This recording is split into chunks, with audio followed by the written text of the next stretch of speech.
أشهد أن لا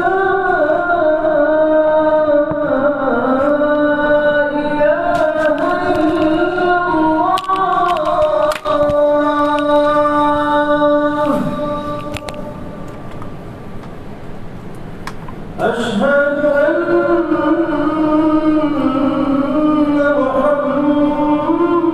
محمدًا رسول الله.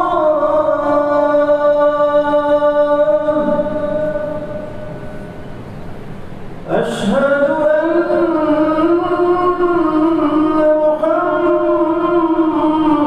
محمدًا رسول الله.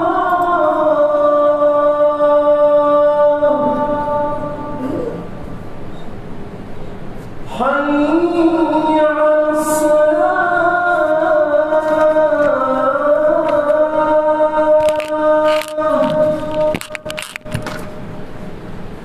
حي على الصلاة.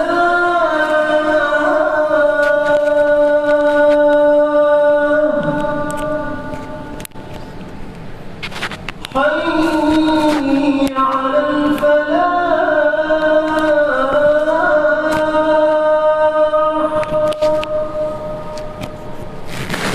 حي على الفلاح.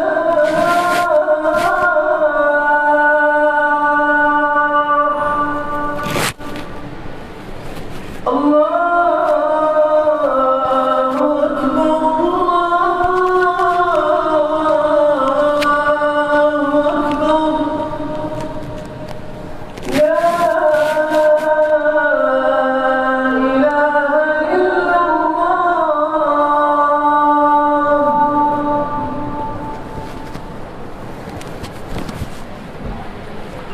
لا إله إلا الله.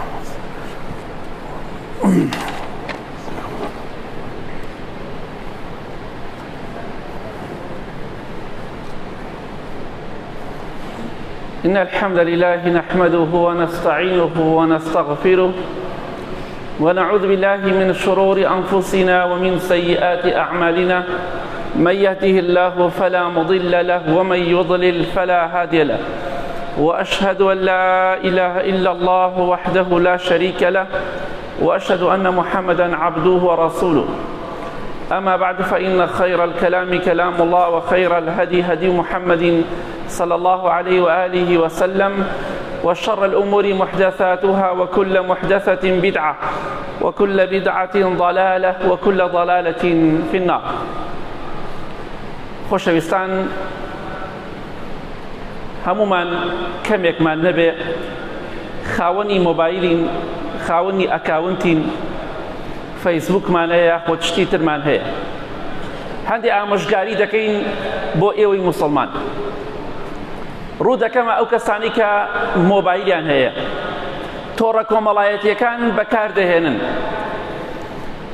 مراجعەیەکی ئەو شتانە بکەن کە بڵاوتان کردوتەوە، چاوێک بۆ شتانەدا بخشێنن کە بڵاوتان کردوتەوە هەتا خوارەوە. بۆچی؟ چونکە بزانن ئەو شتانەی کە خوا پێی خۆش نییە لە گۆرانی و لە مۆسیقا، لە قسەی نەشیاو، لە گوێندان، لە قسەی ناخۆش، هەمووی بسڕنەوە، چونکە لە ڕۆژی قیامەتە هەمووی نووسراوە لەسەرتان. ئەوەی تۆبەی لێ نەکەن و نەیسڕنەوە لە ڕۆژی قیامەتە لە ناو نامەی کردەوەکانتانە دەیبینن. بۆیە مراجعەیەک و چاوخشاندنەوەیەک بکەن بۆ شتانەی کە بڵاوتان کردوتەوە، هەر ڕۆژی هەندێک شتی ناشەرعی بسڕەوە. بۆچی؟ چونکە وەڵڵاهی لە ڕۆژی قیامەتە کۆمەڵێک گوناه و تاوان بەرەو ڕوود دەبێتەوە خۆت ئەنجامت نەداوە. ئەزانی چی ئەو گوناه و تاوانانە؟ ئەو گوناه و تاوانانەیە کە پێڵێن شەڕی جاری، نەک سەدەقەی جاری. خێری بەردەوام نییە، شەڕی بەردەوام. وەڵڵاهی جاری وا هەیە گۆرانیەک بڵاو دەکەیتەوە، قسەیەکی نەشیا و گوناه و تاوانێک بڵاو دەکەیتەوە، وەڵڵاهی لە مزگەوتی نوێژ دەکەیت، گوناهەکەیت بۆ دێ، چونکە خەڵکی گوێ لە گۆرانەکەی تۆ دەگرێت کە بڵاوت کردەوە. خەڵک گوێ لە ڤیدۆکەی تۆ دەگرێت.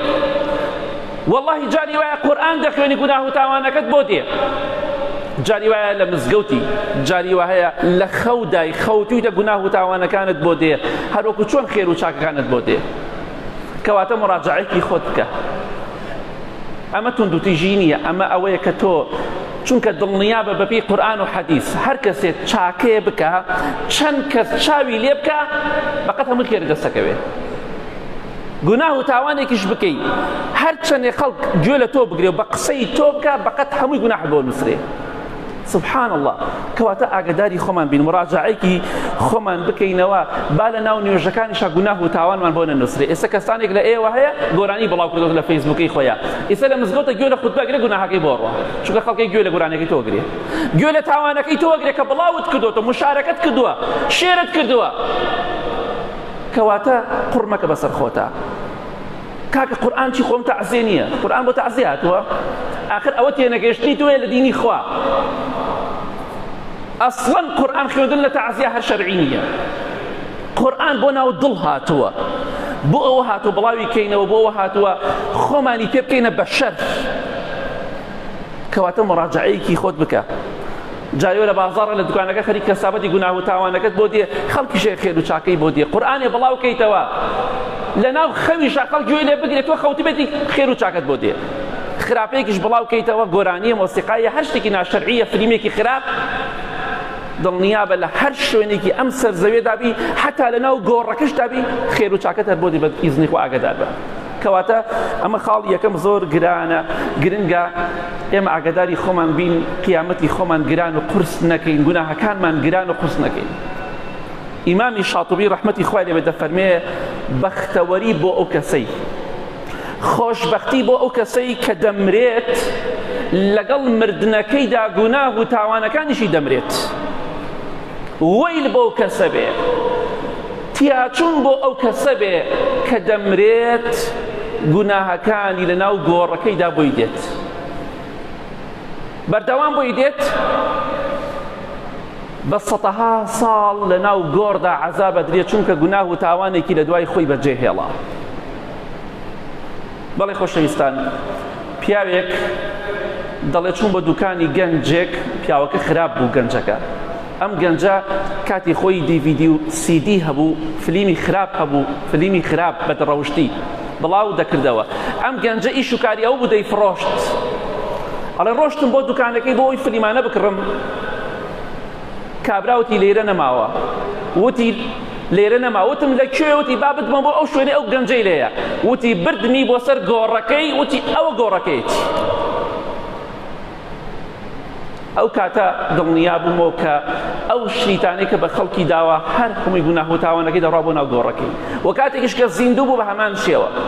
جا بۆیە خوایە خۆت شاهید بەڕای دەگەێنم، مەڵێ وەڵا ئەم ڤیدۆیە بەخوا بە گۆرانیەوە نەبێت نابێت، ئەو قسانە مەکە، ئەو قسەی شەیتانە. کەواتە خۆت پارێزە، گۆرانیە، فلیمی خراپە، فلیمی وایە کابرا 100 جار سوێن بەخێری خوا خوات، تۆ چۆن بڵاو یەکەیتەوە؟ ئەمجا قسەی خراپ مەکە، قسەی نەشیاو مەکە، شتێک بڵاو کەرەوە لە ناو گۆڕدا سەربەرزت کات. چونکە هەر کەسێک لە ئێمە فەیسبووکەکەی ئەکاونتەکەی بەڵگەیە لەسەرەوەی کە ئەم ئینسانە چەندێ لە خوا نزیکە و چەندێ دوورە، چەندێک گرنگی بە دینەدا، چەندێک گرنگی بە بێدینیەدات. بۆیە خاڵێکی تر زۆر گرنگ هەیە، تەقوای خوا بکەین. مۆبایلمان پێیە، تەقوای خوا بکەین، گوێن بە خەڵکی نەدەین. ئیتر ئەو کەسە زاڵم بێ، کافر بێ، دیندار بێ، بێدین بێ، چونکە بەڕاستی کاتێک کە سەیری کۆمنتەکان ئەەکەی، ئەو کاتە بۆ ڕوون ئەبێتەوە خەڵکی بە شەرم و بە حەیا و بە شەرەف زۆر کەمە. دوو لە ڕێبەڕێستان ئەو کاتە بۆ ئەکەوێ خەڵکی بە ڕەوشت زۆر کەمە، هەمووی لە خوارەوە قسەی نەشیا و با کەسەکە خراپ بێ. دوعای خێری بۆ بکە، خوا هیدایەتی بدە، نەک دەستکەی بە جوێندانی خەڵک. خوای گەورە لە قورئانی پیرۆز، ئەمە ئاەتی قورئانە، دەفەرمێ وەلا تەسوبوا الذین یدعون من دون الله. گوێن بۆ کەسانە مەدەن کە لە غەیری خوا دەپاڕێنەوە، شەریک بۆ خوا بڕیارەدەن و بت ئەپەرستن، گوێنیان پێ مەدەن. ئیتۆی گوێنی پێدەی لە کافرە؟ ئەگە کافریش بە شەرعی نییە. خۆشەویستی خوا فەرمێ صلی الله عليه وسلم لا تسبوا الشيطان وتعوذوا بالله من شره. صحيح جامعة. گوێن بە ئیبلیس مەدەن، شەیطان مەدەن پەنا بگرن بەخوای گەورە لە شەڕی شەیطان. بۆیە ئەگەر گوێنە بە ئیبلیس داتەوە مخالفەی شەرعی خوات کردو. ئیبلیس بۆیە مەڵێ فڵان کەس لە شەیطان پیسترە. هیچ کەسێک نییە لە جنۆکە و لە ئادەمیزادا لە ئیبلیس پیستر بێ.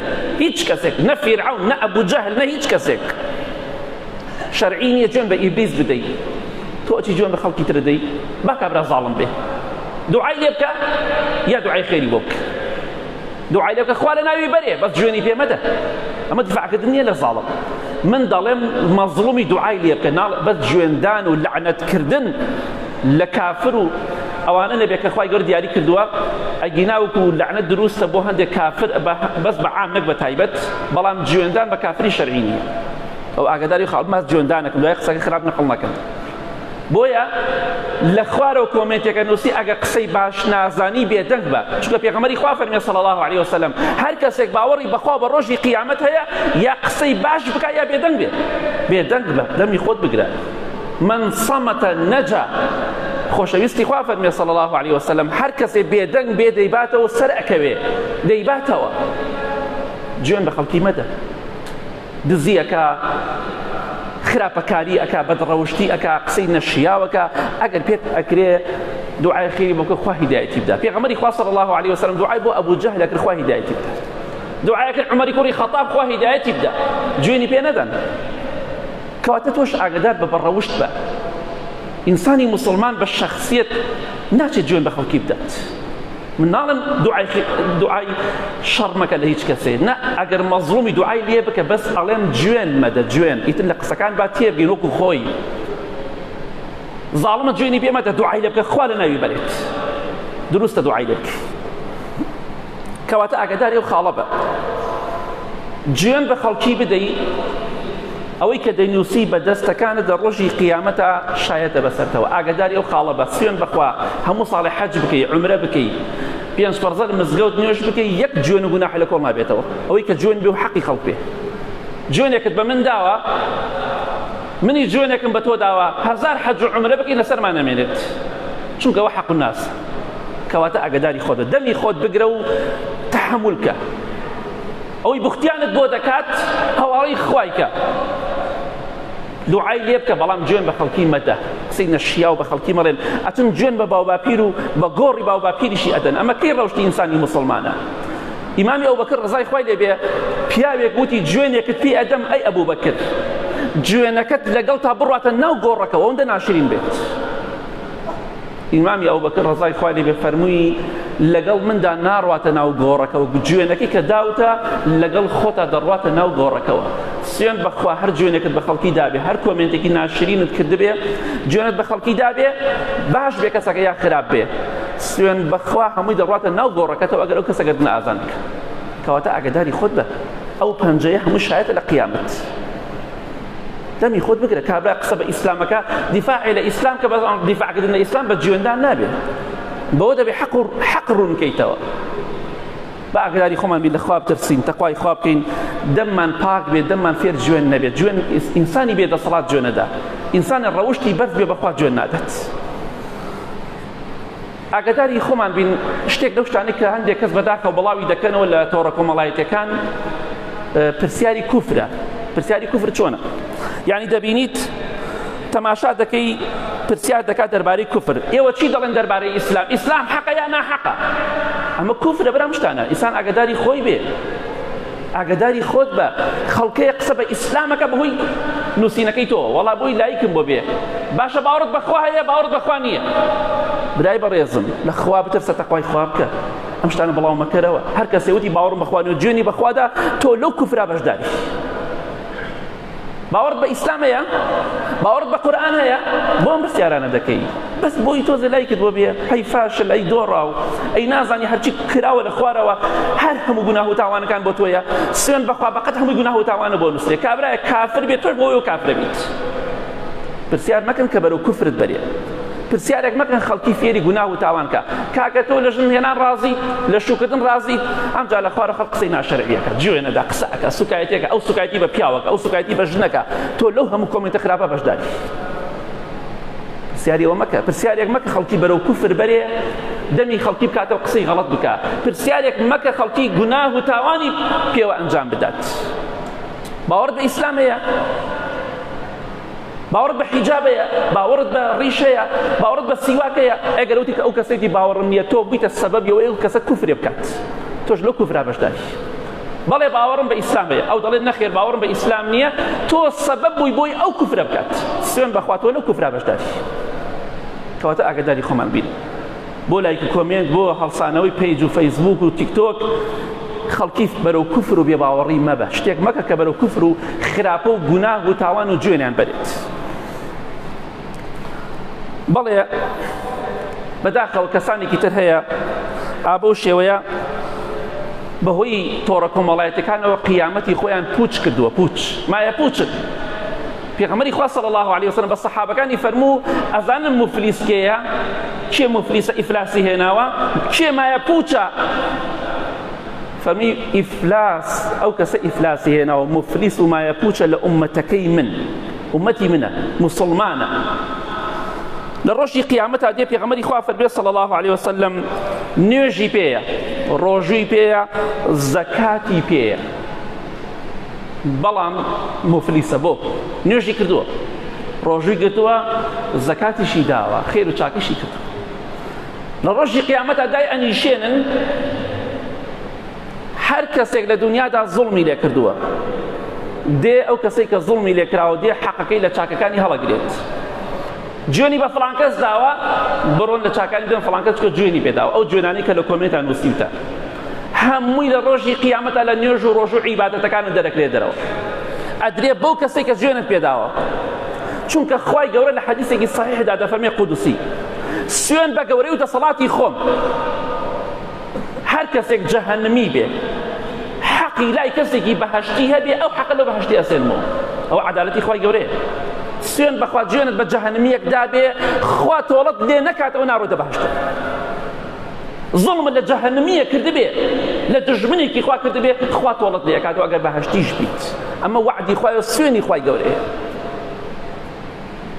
دەی فڵان کەس جوێنی بە فڵان کەس داوە، بوختیانی بۆ فڵان کەس کردووە، تۆمەتی زینای داوەتە پاڵ فڵان کەس، زوڵمی لە فڵان کەس کردووە، هەموویان دێن چاکە ئەبن، چاکە ئەبن، چاکە ئەبن.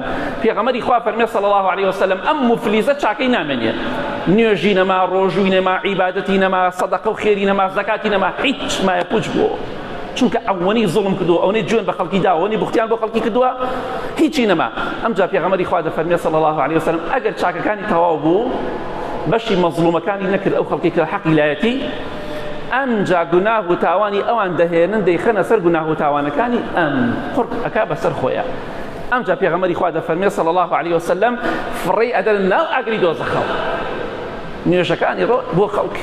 تۆ ئەم ئیساعەتی بۆ مزگەوت خێرەکەی مەنێرە بۆ خەڵک، مەینێرە بۆ من، بۆ خۆت پێویستت پێیەتی. یا ڕەبی خوا لە گوناهکانمان خۆش بی، لە گوناهی دایک و باوک و مردوەکانمان خۆش بی، خوایە زمانمان لە شەڕ و خراپە و جوێندان بەدوور کە یا ڕەب العالەمین.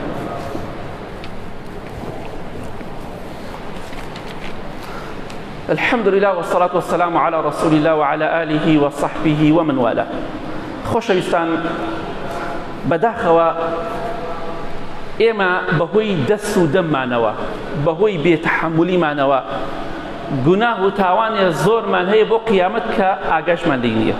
لە قیامەت هەمووی ناو نامەی کردەوەکانمان هەیە، سوێن بەخوا لە بیرمان نییە، بەس نووسراوە ئامادە کراوە. چۆن؟ ئاگاداری خۆمان بین، کەسێک دەکوژرێ، کەسێک بوختیانی بۆ دەکرێ، یەکسەر دەستخۆشی لە خەڵکی نەکەین. فڵان کەس کوژرا، دەستی خۆش بێ، یەکدە کاکە بوەستە، بزانە سەر چی کوژراوە، بزانە بۆچی کوژراوە، دەستی خۆش بێ، دەستی سەوز بێ، وەڵای ئیشێ باشی کرد. برای بەڕێزم، ئاخر زانیت پێغەمبەری خوا چی دەفەرمێ صلی الله علیه وسلم؟ با گوێ بگرین، پەلە نەکەین لەم مەسەلاندا. کاتێک کەسێ درۆیە دەکات، بوختیانێ دەکات، کەسێ دەکوژێ، زوڵمێ دەکات، یەکسەر شایەتی بۆ نەدەین. کابرا لەسەر فڵان شت کوژرا، دوای هەفتەیە مانگی دەرەکەی لەسەر مەسەلە نەبوو، تۆش تاوانەکە بۆ نووسرا، تازە لەسەرش لا ناچێت، قەرزاری ئەو مردووە بووی بۆ قیامەتت. قڕت کرد بەسەر خۆتە، تازە نەماگەردنت ئازاکە. خەڵکێ چەند کەسە ئیعدام کراوە، دوای ئیعدامەکەی سەکەن بێتاوانە.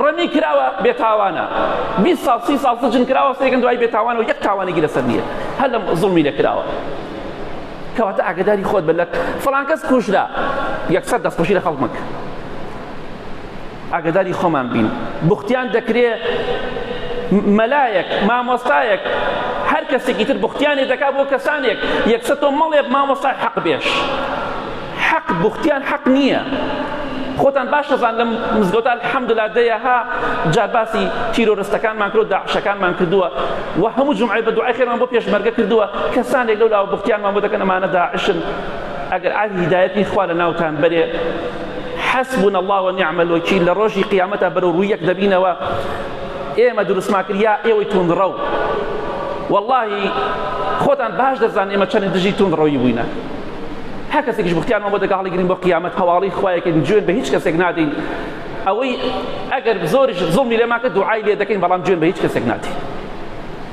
خوای گەورە بە عەدلی خۆی محاسەبەیان کە ئەو کەسانەی بوختیان دەکەن نەک بە ڕەحمەتی خۆی پێغەمبەری خوا دەفەرمێ صلی الله علیه وسلم گوێ لەم حەدیسە بگرن بۆ ئەو کەسانی کە دەستخۆشی لە قاتیلەکان دەکەن لە بوختیانچیەکان دەکەن لە زاڵمەکان دەکەن لە خراپەکارەکان دەکەن گوێ بگرن خۆشەویستی خوا فەرمێ صلی الله علیه وسلم إذا عملت الخطيئة في الأرض كان من شهدها فأنكرها فكرهها كمن غاب عنها ومن غاب عنها فرضيها كان كمن شهدها هر کەسێک لەسەر زەویە گوناه و تاوان کرا لە هەر شوێنێکی ئەم سەر زەویە نەک لە شارەکەی خۆت نەک لە وڵاتەکەی خۆت لە وڵاتێکی تر لە شارێکی تر لە ئەمریکا لە بەریتانیا لە ئەڵمانیا لە رووسیا لە ئێران لە عێراق لە تورکیا لە هەر شارێک تاوان و گوناهێک کرا ناحەقیە کرا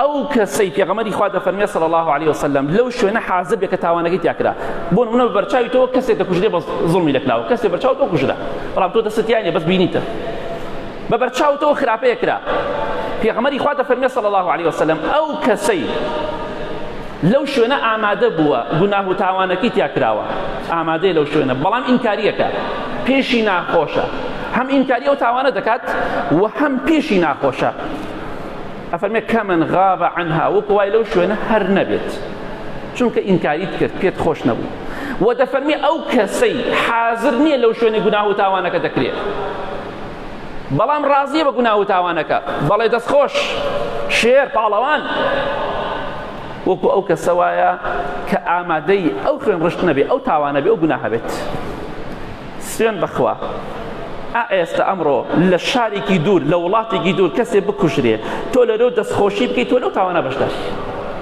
جا بزان چەندێک قورمان کردو بەسەر خۆمانە بزانێت چیمان کردووە هەموو ڕۆژێ دەستخۆشی لە خەڵکەکەین بوختیانەکە دەستخۆشی لێکەین زوڵمەکە دەستخۆشی لێکەین خەڵکە کوژێ دەستخۆشی لێکەین بەڵام ئاگامان لەوە نیە ئێمە لەو قەتڵە لەو بوختیانە لەو درۆیەدا لەو زینایەدا لەو زوڵمەدا ئێمە بەشدارین پێتان خۆشە بەشدار بن دەی وەڵڵاهی ئەگەر ئینسان لە ئەمڕۆ نەگۆڕێ ئیتر تەواو کەواتە خێریتیان نەماوە تۆ هەر بڵێ خوا غەفور و ڕەحیمە خوا غەفور و ڕەحیمە بەڵام لە حەقی خەڵک خۆش نابێت بەرخاتی تۆ زۆر زەحمەتە ئیلا مەگەر خوا ڕەحم کاتێت ئەگینا حەقی خەڵک دینارێک لەسەر لا ناچێت جوێنێکت لەسەر لا ناچێت سوێن بەخوا کەواتە ئەگەر کەسێک تاوان و گوناهەکرێ ڕۆژانە خەڵک دەکوژرێ زوڵم لە خەڵکی دەکرێ بوختیان بۆ خەڵکی دەکرێت تۆ یەکسەر ماڵێ دەستخۆشی مەکە هیچ ماڵێ دەمی خۆت بگەن چونکە تۆ ئاگات لە وەزعی ئەم کەسە نیە ئەو کەسە کوژراون کە دوای کوشتنەکەی ناوەکەی بیستووە حەقت چێ بەسەریەوە دوای کوشتنەکەی ناویت بیستووە دوای کە بوختیانی بۆ کراوە ناویت بیستووە بۆ بەشداری ئەم تاوانە دەکەی حەقت چێ بەسەریەوە تاوانبارە بێ تاوانە مشکلی تۆ نییە هیچ پەیوەندێکی بە تۆ نییە دەمی خۆت بگرە بۆی بەشدار نەبیت بەڕێزان خۆشەویستان یەکێ لەو شتانەی کە بەداخەوە لە تۆڕە کۆمەڵایەتەکان زۆرێ بینین عیب و عاری خەڵکی داناپۆشین زۆرێکمان پێغەمبەری خوا دەفەرمێ صلی الله علیه وسلم ومن ستر مسلما ستره الله يوم القيامة هەر کەسێک سەتری مسلمانێک بکات خوا لە دنیا و قیامەت سەتری دەکات پێت خۆشە خوا عیبەکانت سەترکە دڵنیا بە ئەمڕۆ حەیای من دەبێ بەیانی سەری خۆشت دێت دڵنیا بە لەوە ئەمڕۆ من حەیای تۆ دەبم بەیانی سەری منیش دێت ئەو دڵنیا بە لەوە هەر لە دنیادا خوای گەورە تۆڵەمان لێ دەکاتەوە. بۆیە ئاگاداری خۆمان بین. خەڵکی حەیای کەسێک دەبا فڵان کەس دزی کرد، فڵان کەس زینای کرد، فڵان کەس خراپەکاری کرد، فڵان کەس خیانەتی کرد، تۆ حەقت نەبێت تۆ لای خۆت بیوەستێنە و قسەی کامەکە هیچ مەڵێ حەقت نەبێت بەسەریەوە، لای خۆتە سەتریگە و بڵاوی مەکەرەوە فڵان کەس حەیابەری. چونکە پێغەمبەری خوا دەفەرمێ صلی الله علیه وسلم ئەو کەسەی بەدوای عەیب و عاری خەڵکا بگەڕێ خوای گەورە بەدوای عەیب و عارەکانیان دەگەڕێ. هەر کەسێکیش خوا بەدوای عەیب و عاریا بگەڕێ ئەگەر لە ماڵەکەی خۆیشا بێ حەیای دەبات فەسحی دەکات. خەڵکی وایە بەدوای عەیب و عاری خەڵکا گەڕێ، نەژن حسابی بۆکە نە مناڵ حسابی بۆکە. خوا لە ماڵەکەی خۆیان ناشرین و فەسحی کردووە، چونکە بەدوای عەیب و عاری خەڵکایە خوش بەدوای عەیب و عارەکانیان دەگەڕێ. کەواتە ئاگاداری خۆت بە. خەڵکێک حەیایە برا لە فەیسبوک ئەمڕۆ تۆڕە کۆمەڵایەتەکان شوێنی حەیابردنی خەڵکە، تۆ قسە کامەکە حەقت نەبێت بەسەریەوە. کابرا نایناسی حەقت چێ بەسەریەوە، ئەیشی ناسی خراپی بۆت نەبووە حەقت چێ بەسەریەوە، وازی لێ بێنە قسە مەکە، لەوانە دوای هەفتەی شتێتر بوترێ. خۆشەویستان، ئێمە زۆرمان کێشە و مەشاکیلمان هەیە لە ماڵەوە، کەم یا زۆر. ئەزانی یەکێ لە هۆکارەکان چییە؟ یەکێ لە هۆکارەکان ئەوەیە خۆمان بەدەستی خۆمان تووشی کێشە و مشکلە دەکەین. وێنەی خۆت بڵاوەکەیتەوە، ڕۆژانە هەفتانە وێنەی خۆت بڵاوەکەیت. کوڕەکان و کچەکان ێوەستێنێ و ڕسمیانەگرێ بەڵاوێکاتەوە. خۆم و کوڕەکانم دوای هەفتەی ئاوەستارە تەعزیە کوڕەکەیە. ڕسمی خۆتان وێنەی خۆتان بڵاو مەکەنەوە. نهێنی ژیانی خۆتان بپارێزن. پێغەمبەری خوا دەفەرمێ صلی الله علیه وسلم العین حق، چاوپیس نەفەس ڕاستە نەکە و کەسە خۆی پیاوێکی چاکە نە یا ئافرەتێکی چاکە، ڕاست یعنی واتە کاریگەری هەیە. ئەزانی پێغەمبەری خوا صلی الله علیه وسلم چی دەفەرمێ؟ ئەفەرمێ لە صحیح جامی صغیر هاتووە ئەکثر من يموت من أمتي بعد قضاء الله وقدره بالعين. دوای قەزا و قەدەر، تەمەن چاوپیسش بەشێکە لە قەزا و قەدەر. زۆربەی ئومەتەکەی من واتە لە 150 بەرەو ژوور ئومەتەکەی من کە دەمرێ بە چاوپیس ئەمرێ. چاوپیس ئەیمرێنێت، نەفەس لێدات، ڕۆسمی خۆی بەڵاوە کاتەوە لە دیار ئاوە، لە ناو سەیارەیە، لە ماڵ خۆیایە، لە دەرەوەیە، لە سەفرەی، لە سیاحەتە، دواییش هاواری لێ ڕۆستێڵە کێشە مەشاکیلم هەیە. دڵنیابە ئەگەر بە کێشە مەشاکیل نەجاتت بێ پاشای، ئەگەر بە مردن کۆتایی پێنەیەت. خۆتان بپارێزن، برای بەڕێزن. من ئامۆژگاریتان دەکەم ئیتر کەیفی خۆتان حەزی ڕۆژی 50 ئەسم بڵاوکەنەوە، بەس بەخوا باجەکەی ئەدەن بە قورسی، باجەکەیشتان داوە بەس هەستی پێ ناکەن. یەک چاوێکت لێ بدەن لە دوورەوە، نەک لە شارێکی خۆ، لە شارێکی چاوێکت لێ بدە مەگەر خوا ڕەحم لێ بکات. پێغەمبەری خوا دەفەرمێ صلی الله علیه وسلم چاوپیس مرۆڤ دەخاتە ناو گۆڕەوە، ئیتر بۆ حسابی بۆ ناکە، وەڵام من ناترسم دەمەترسە، مەرحەباتەکەم. پێغەمبەری خوا صلی الله علیه وسلم بۆمانی باس کردووە کە ئاگامان لە خۆمان بێ، سەیری ئەم شتە بکەین. کاتێکە یوسف پێغەمبەر سەلامی خوای لەسەر بێ خەوی بینی، خەوەکەی بە باوکی گێڕایەوە. یعقوبی باوکی سەلامی خوای لەسەر بێ فەرمووی لا تقصص رؤياك على إخوتك فيكيدوا لك كيدا. سبحان الله، کوڕەکەم ئەم خەو بۆ براکانت باس نەکەی، برای خۆی دایک و باوکیان یەکە، برای خۆتە. فەرمی ئەم خەوە خۆشە باس مەکە بۆ براکانت، دوایی فێڵت لێکەن و پیلانت بۆ دانێن. ئەی باشە ئەگەر بۆ براکانت باسی مەکە، ئەی چۆن بۆ خەڵکی تر باسی دەکەین؟ بۆ ژیانی تایبەتی خۆت، ماڵی خۆت، عائیلەی خۆت، شتی تایبەتی خۆت بۆ خەڵکی بزانێ. بۆ ئەچی وێنەی ماڵەکەی خۆت بڵاوەکەیتەوە، خەڵکی دیوەخانەکەت و هۆڵەکەت و غورفەی نووسنەکەت ببینێ، بۆچی خەڵکی سەیارەکەت ببینێ، بۆچی خەڵکی کچەکان و کوڕەکانت ببینێ. 3 کوڕ 4 کوڕ لەم لاولاوە دایناوە، خۆم و کوڕە خۆشەویستەکانم، خۆم و خێزانی خۆشەویستم، خۆم و هاوسەری خۆشەویستم. دوای ماوەیەکیش ئەڕۆڵا لە مەحکەمە لێک جابوونەوە یا مردن. بۆیە لە کۆتاییدا دەڵێم خۆشەویستان، ئاگاتان لە خۆتان بێ، بە خۆتان نابچنەوە، وێنە بڵاوەکەنەوە، بەخوا دوای خۆتان باجەکەی دەن. والله مناڵ ئەزانم، نەفەر ئەزانم، ئەڵێ ڕسمی مناڵەکەم شەو بڵاو کردەوە، سوێن بەخوا باری مناڵەکەم نەگۆڕە. واللهی مناڵم بڵاو کردوتەوە، چاوی جوان بۆ هەردوو چاوی لەدەستداوە. برای بەڕێزم ئاگادار بە ئینسان عاقڵ بێ، عاقڵ بخۆی. ژیانی تایبەتی خۆتە بۆ خەڵک بزانن مناڵت بووە بۆ من بزانم تۆ مناڵت بۆ لە فەیسبووکە ژنت هێناوە بۆ خەڵکی بزانن ژنت هێناوە بڵاوی یەکەیتەوە الحەمدوللا ژنم هێنا برای بەڕێزم بیشارەوە پێویست ناکە ضرور نییە من بزانم تۆ لە دۆک ژن هێناوە چی پێویستەکان بزانم چی پێویستەکان بزانم تۆ لە سلێمانی لە کەرگوو ژن هێناوە ضرور نییە بڵاوی مەکەنەوە مناڵت بووە یەخوا تەمەنی درێژ بێ بەس مەیدە فەیسبووک ئەمشۆ الحەمدوللا مناڵێکی جوانمان بوو ئیخوا ڕەحمت لێ بکە اللهم اغفر للمؤمنين والمؤمنات والمسلمين والمسلمات الأحياء منهم والأموات من أهل السنة والجمعة والجماعات يا رب إخوة الشفاء نخوش كان من بدي بتايبتي أواني داوي دعاء خير يعني كدوا يا رب إخوة يا من يؤرمي والله من بباريز إخوة جان أواني نخوش الشفاء بدي أواني قرزار يعني بودا بركي أواني كيشو مشاكل يعني أبوي عن حلكي آمين آمين آمين وصلى الله على محمد وآله وصحبه أجمعين